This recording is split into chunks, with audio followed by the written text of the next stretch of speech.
Hi Mick, it's James Doherty. How are you? Not bad. Yeah, I was just cleaning up. I just nearly got hit by a big metal cabinet. So, yeah, it was incredible. That's the biggest one I felt. I remember there was one about 98, 99. That was yeah, that was weird.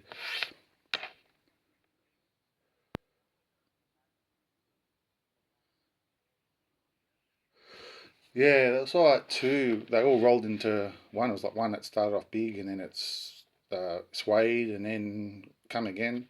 So the epicenter was at Mount Buller. So, but it was felt. I've got friends from Bacchus Marsh, Cooey Rup, um, Morwell, all felt it. So it was pretty big.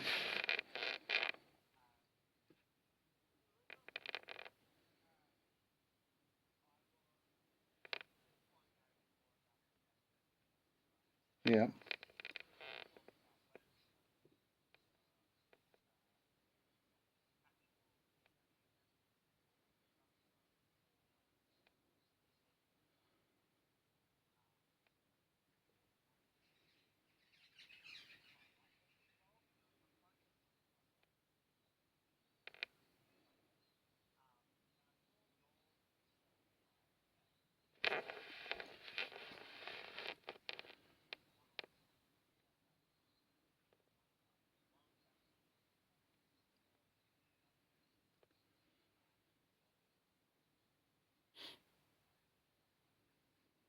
yeah.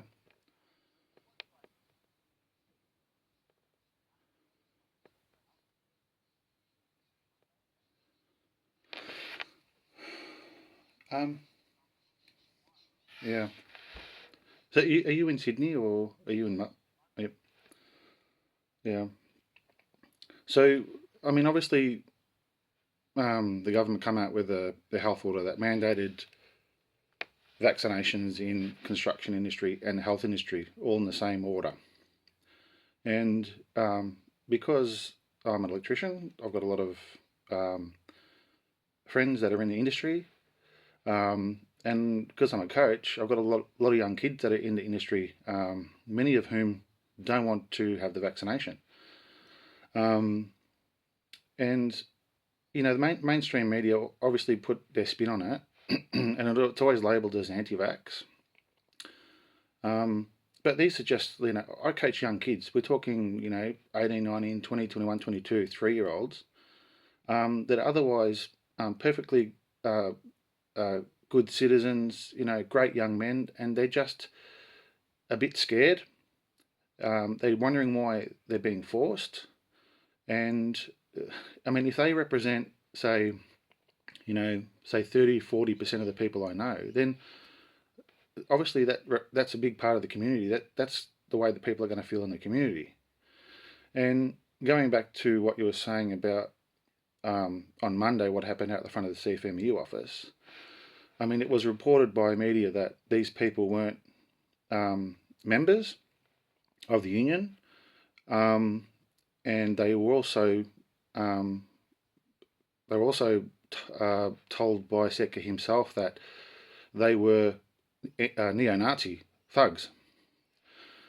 These are people that are now in a corner where they have to choose to take something that they don't want to take or not work, and they they can't get any remedy from any of their members because Parliament's not sitting.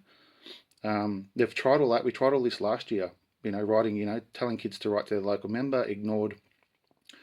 Um, and so when you can't get any remedy from the courts, from the people that you elect, and your union leaders turn on you, then you go to the one person that can help you, and that's your union leader. Like there was just a plea. Can you just can you just do something for us? Now, though, like, let's say that there was a lot of people that showed up on. So let's wind back. So I was watching the Real Rushkins video feed from literally 8:30 in the morning, and it started off with about 20 young chaps that had come from a particular site, and it grew to about 100, 150, in an hour. At, at any point in time in the first couple of hours, John could have come out and just addressed a small crowd, and he could have checked off whether they were union members or not. And at that point, he could have sent everyone that wasn't a union member away and just spoke directly with the union members, the ones that were actually pressing this particular issue. But by the time he came out 4.5 hours later, there was nearly 5,000 people there. And that's not a bunch of neo-Nazi thugs. That's a good representation of not only his members, but of the local community. And, yep, sorry?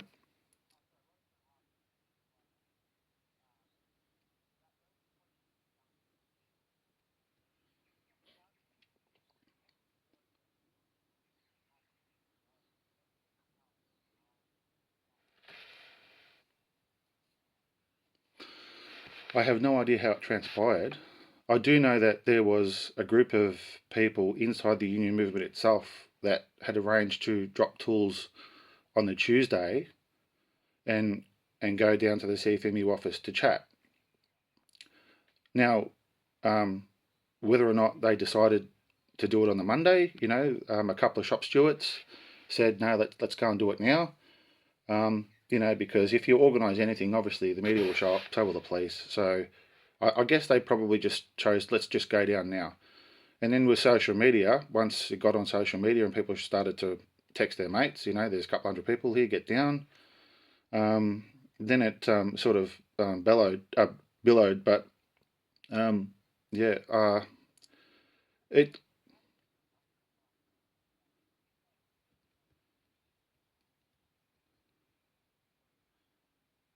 yeah.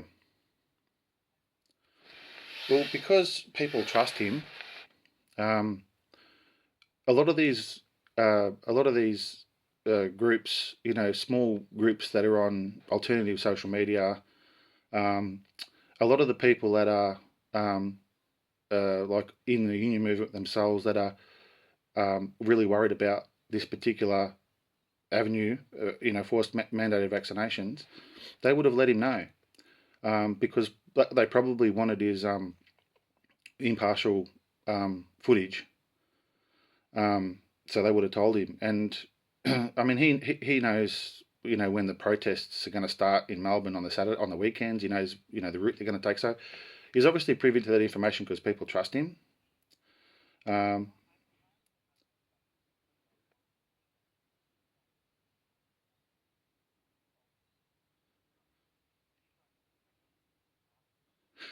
yeah,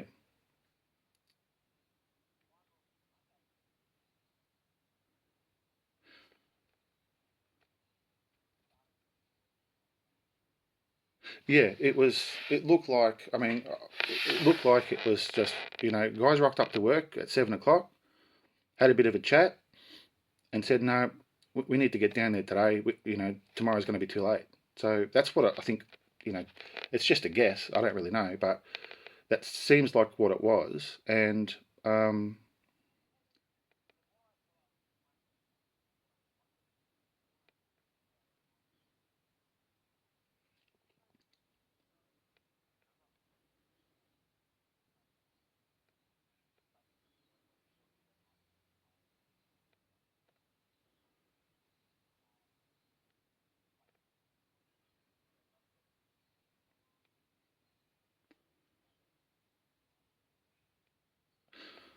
I'm not going to answer that one. Look, um,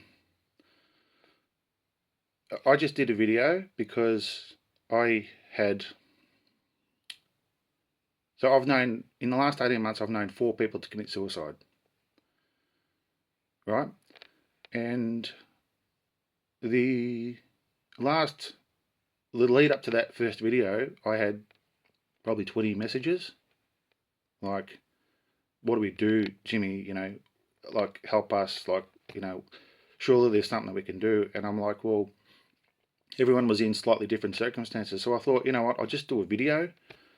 And it helped me too, to help me sort of, vent a little bit of my frustration as well. And I sent it off to those guys. And I said, look, if you know someone that's that's struggling with this as well, just forward them the video. And the whole video is just about, guys trying to educate themselves and just buy themselves a little bit of time. They don't just have to run out and get the jab. If they just wait, hopefully, hopefully their union can look after them. But I mean, look, the video may have inspired people to go down there, but it was never intended to. It was never intended to incite anything that was against any directive, or like a union members going to their union office to seek legal advice is perfectly legal. It was within the boundaries of the health orders. It just so happened that he waited too long, and it ballooned, escalated out of control.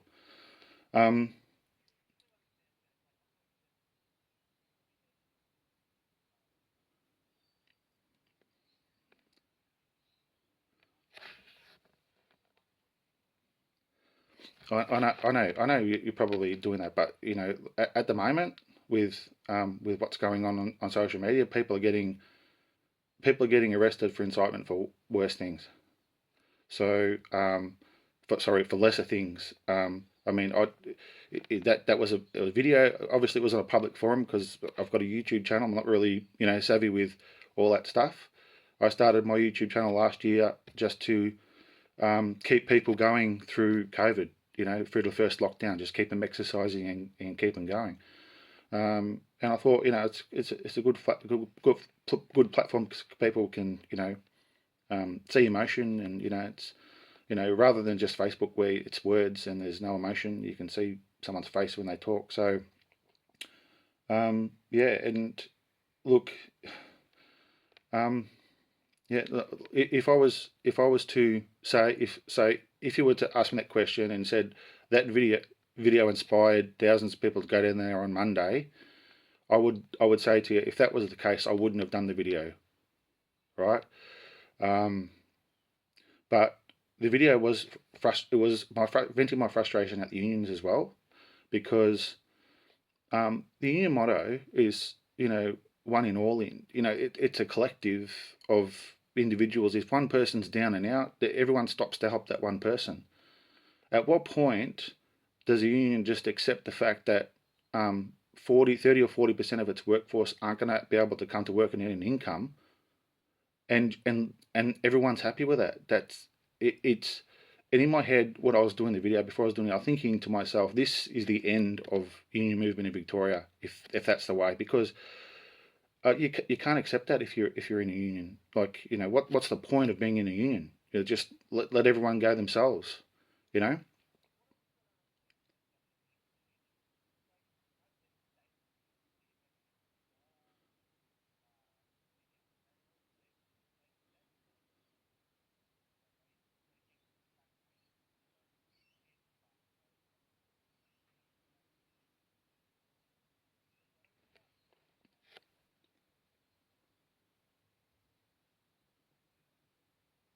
Well, this is the problem, because, like I said previously, when you've got no other source of remedy, you have to go back to the one person that you think can help you. All right. So people were waiting and waiting and waiting, and people thought, oh, they're not really going to bring in this. Like, they're not really going to let this mandate go. The mandates are supposed to be proportional. Um, locking people out because they're not vaccinated. There's no health benefit in that at all. If people don't have an income to pay for food and their mortgage, how is that healthy and beneficial to the community? And I think the march on Tuesday, it started off at the CFMU office, but by the middle of the day, I believe that there was a lot of CFMU members there, and there was probably a lot of non-union members, a lot of workers, and I think it just become a public protest. I think a lot of the members of the public joined in, and that's why it had it had the strength to just keep going and going for a few hours. And obviously the media, Channel 9, 10, the way they covered it in the morning was pretty good. But then you open up the Herald Sun today, and you know, the headlines are just yeah, it was yeah. And if you look at the footage over the top of the Westgate Bridge, you go back and look at Real Rushkin's footage. Um, the majority of the people in the cars and the truckies and everyone, they were beeping. You know, like I don't think there's that much discontent in the public about um, about this protest and what the actual media are portraying. Yeah, there's a lot of people angry because construction workers have had it pretty good. They've been able to work the whole time. Some industries are gone. You know, a lot of hairdressers, cafe owners, small business workers, they're done. They're finished, right? Construction workers get told to stand down for 2 weeks and they protest. The people are pissed, and they've got every right to be. Just as someone that's forced to get a jab to earn a living has got the right to be pissed. But where does that person go? There's nowhere for them to go.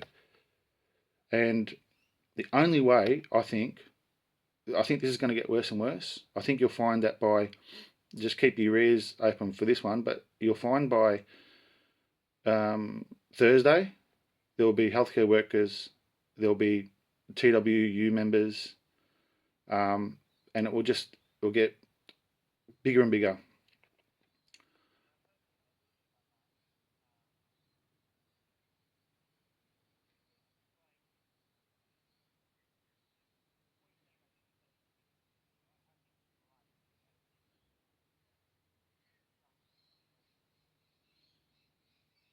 Yeah,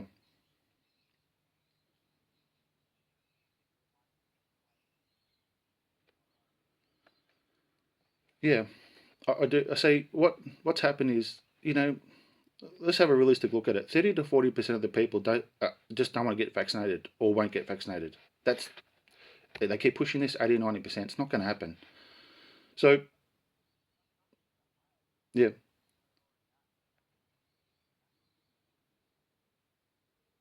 yeah. But who are those? Where's that information coming from?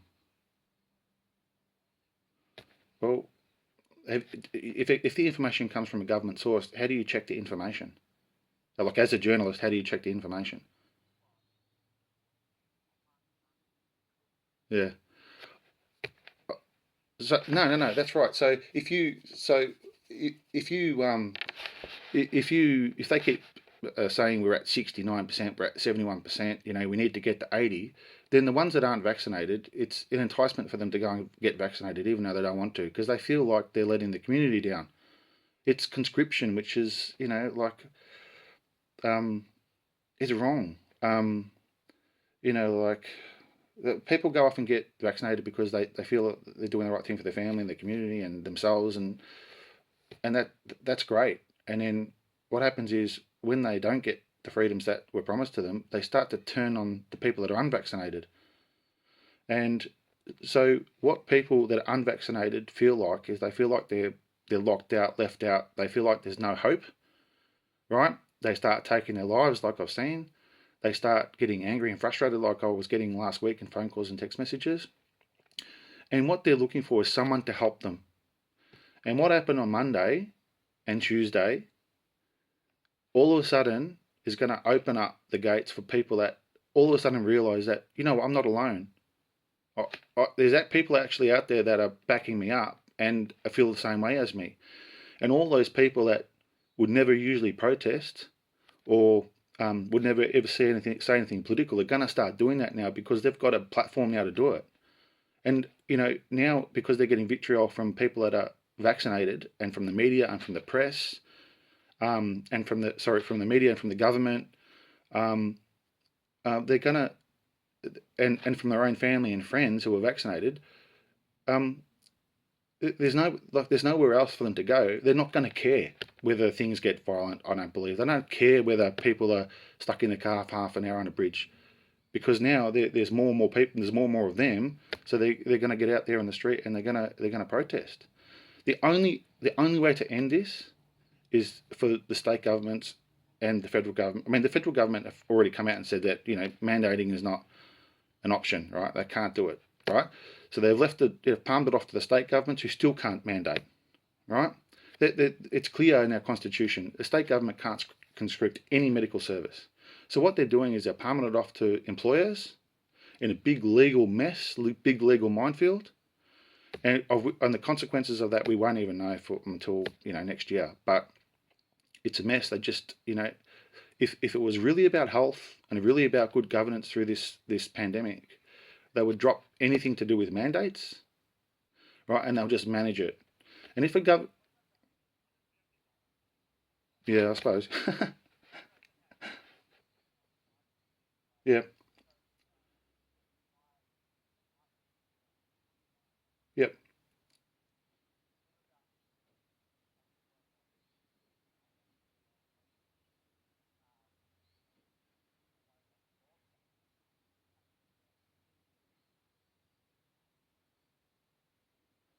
So when you say immunocompromised, you mean someone that's immunocompromised that can't get vaccinated?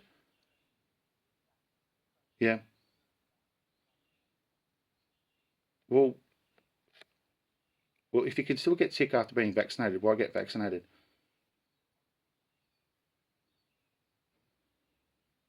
Well, there's no data to show that. Uh, well, that's where I'll disagree. There's no data to support that. There's 8 months, 8 months of when will we start doing vaccinations in Australia?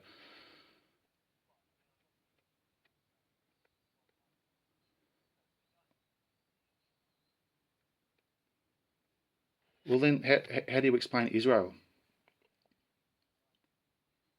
Well, the data from Israel, how do you explain that? Well, they're nearly 87% double vaccinated. Now they have to get their third and fourth jabs because they're at crisis point in their healthcare system.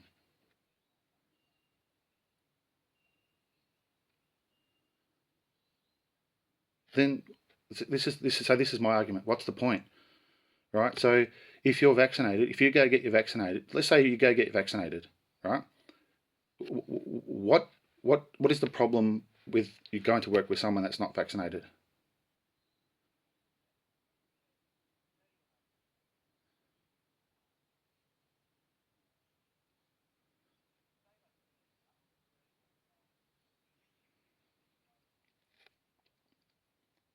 Yeah,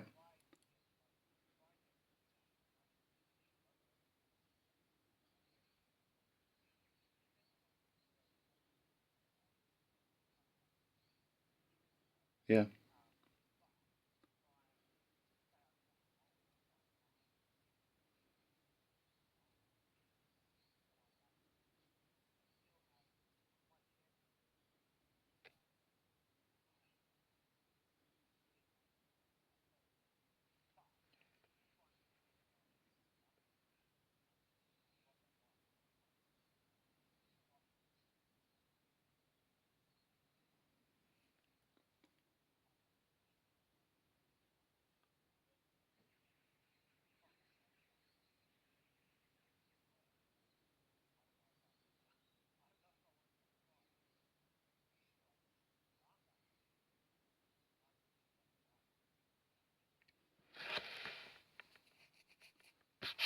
oh, I, so then yeah, I understand the other side of the story. So again, it all comes down to um, the whole idea of biosecurity is to protect people that are sick from spreading it to other people. So people are going to get sick. Well, up until COVID come along, people were dying from the flu every year. People die from severe respiratory illness every year, right? But the difference is, before COVID, you used to present to your GP and he used to diagnose your symptoms. And if he thought they were serious enough, he would send you off for specialised care, right? This is before COVID. Then COVID come along. Now, if you ring up your doctor and say not feeling well, he'll send you off to get a PCR test, which is questionable, right? The reason why the CDC are going to be removing it on the 21st of December. Questionable test. Then, if you get tested positive, um, you have to self-isolate for 14 days. But if you've got severe symptoms and you go into the hospital, they separate you, right? And instead of going through the options of treatment, they put you on intubation. Right? That stuff never happened before COVID.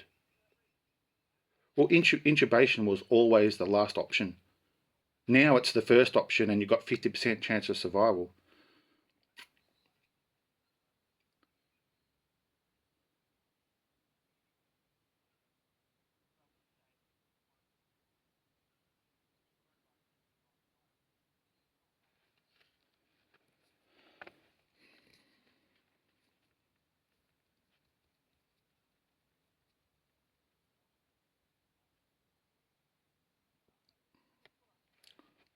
I understand what you're saying. You're trying to give the opposite argument, right? And there's always arguments. There's always debate to have, and that's good.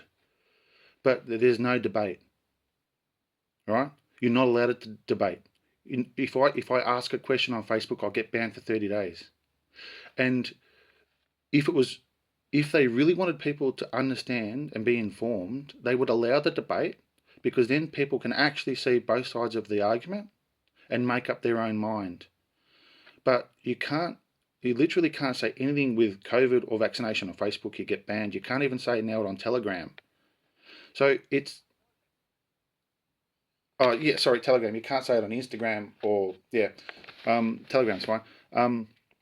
So if they wanted to inform people about it, right, then let all the experts out there, and we're talking about like a couple of Nobel Prize winners in biochemistry. We're talking about everyone from GPs to virologists, immunologists, even Myers, who used to work at Pfizer for 13 years.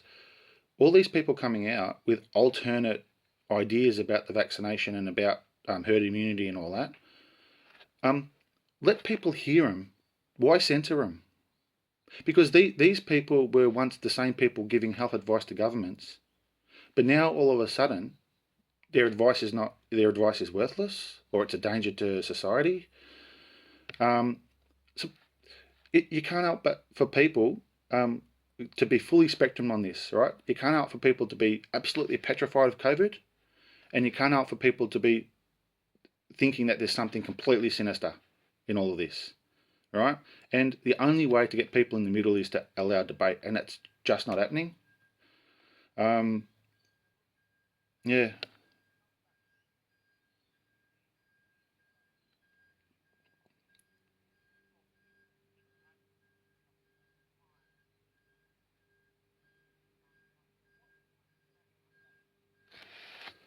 So what set off Monday, I believe, was the fact that the time for the guys to have to prove their first dose was Thursday, right? Friday is a public holiday in Melbourne. So I believe that the guys were going to press the CFMEU on the Tuesday just to get there and ask a question, and I think guys were like, everything from, can we just get more time? Like, just ask the government for more time so we can, and then I think shop stewards and members around sites just said, you know what, Tuesday is going to be too late, and we've already advertised Tuesday as a drop tools go to the CFMEU. We're not going to be able to see anyone because the police will be there. So I think a few of the shop stewards and guys just said, oh, let's go. So they rocked up. I don't believe anyone that was there initially thought that was going to be so many people. Yeah.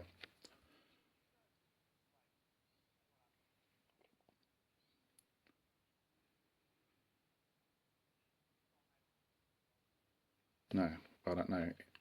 I'm not a CFMU member, so I don't know. I'm not even a union member, right? I haven't been for 20 years because I've seen what power and money and governments do to really good people. So I refuse to join the union. Doesn't mean I still don't have the ideology, but I believe that people should have a choice to go to work and not have a medical procedure done to them for that. And it's law. It's the law. I don't know how we can get away with the fact that it's the law not to do that in our country. There's our Constitution was written without a Bill of Rights. Our Constitution's brilliantly written. we didn't need a Bill of Rights because there's things that are in there that are implied. And, after the events of World War II, with what happened, the propaganda machine, the Nazi propaganda machine, brainwashing Germans into thinking that they should exterminate the Jews because they were going to infect the whole of humanity.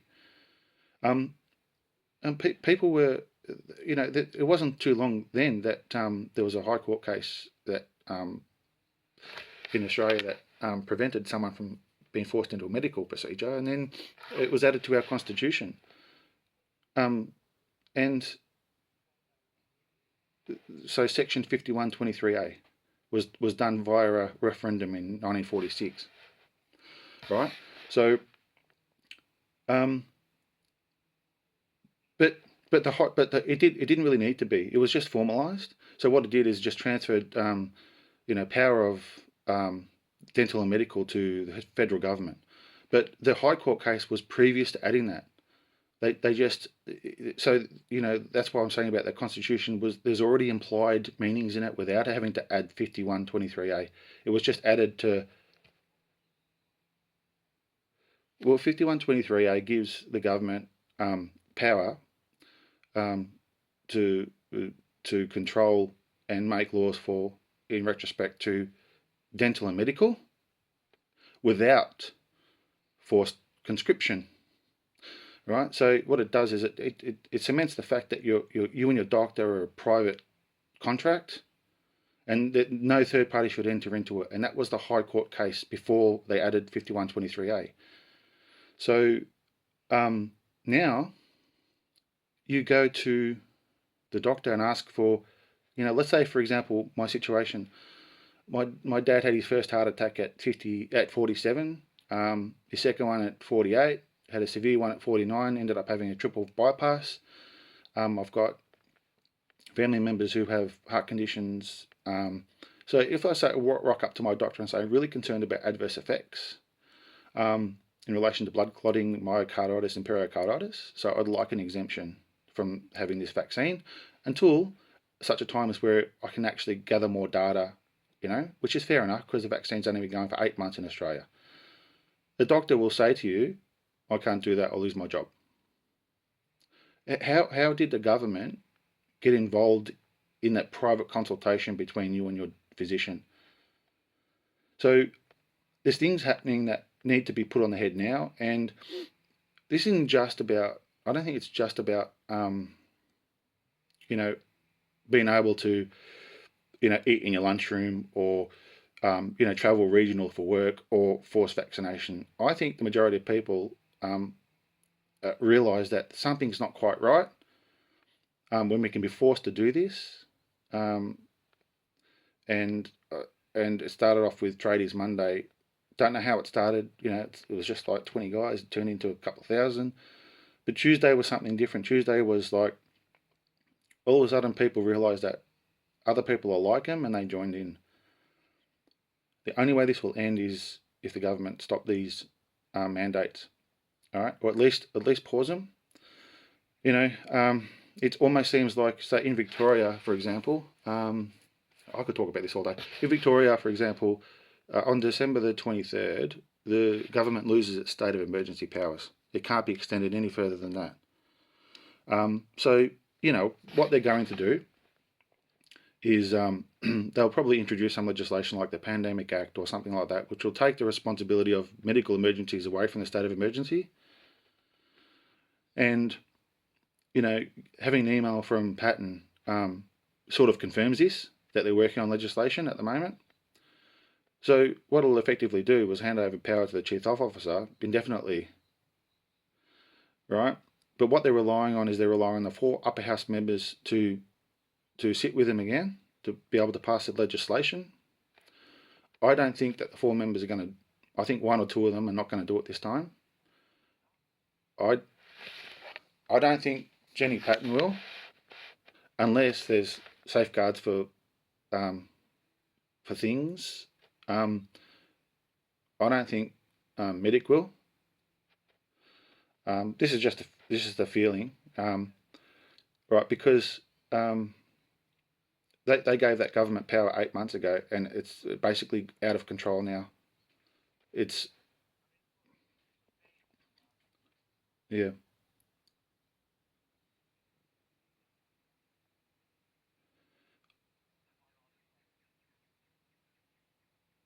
No, no, and you can sort of feel like you can sort of see the passion and hear the passion in my voice. Like we've been locked down for over 260 days now. I'm lucky because I get to work. I've got a really great client. You know, like, I'm fine. I'm good. I'm still earning money, but I have I have a wife that I have to talk out of committing suicide every day. I have a daughter the same, and I have other family members that are um, double vaccinated and pissed off that people are marching and just go and get vaxxed. Like, this is what I'm saying. There's a broad spectrum of people here. It just doesn't mean that everyone's suffering. It doesn't mean that people aren't suffering. It just means that people like me who don't want to get vaxxed, at some point, I won't be able to work, and I'm going to make that decision not to get the jab. And then where do I go from there? Um, Now that may be presented to me in the future, but at the moment, there's a whole series of people, such as healthcare workers and construction workers, that are being presented with that right now, Thursday. So, at some point in time, you've got to drop the tools and ask the question, and I think that's what they did. And then, next week it will be the police. So, yeah, that's all right.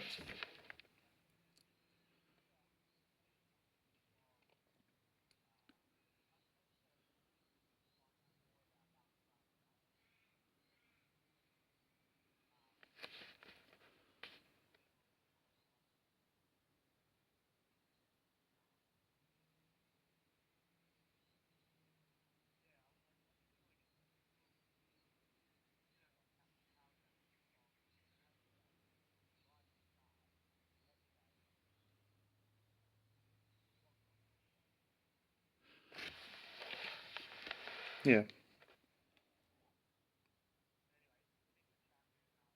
yeah. No, it's. I'm glad you reached out. Like most of the other media here, they don't talk to people like me. You know,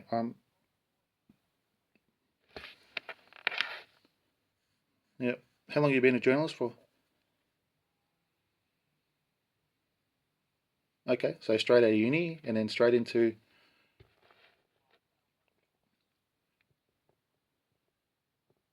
yeah,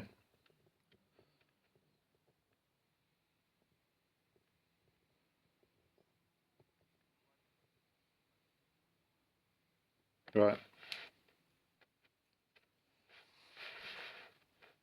Yeah, good. No worries. Yep. Thank you. Okay, bye.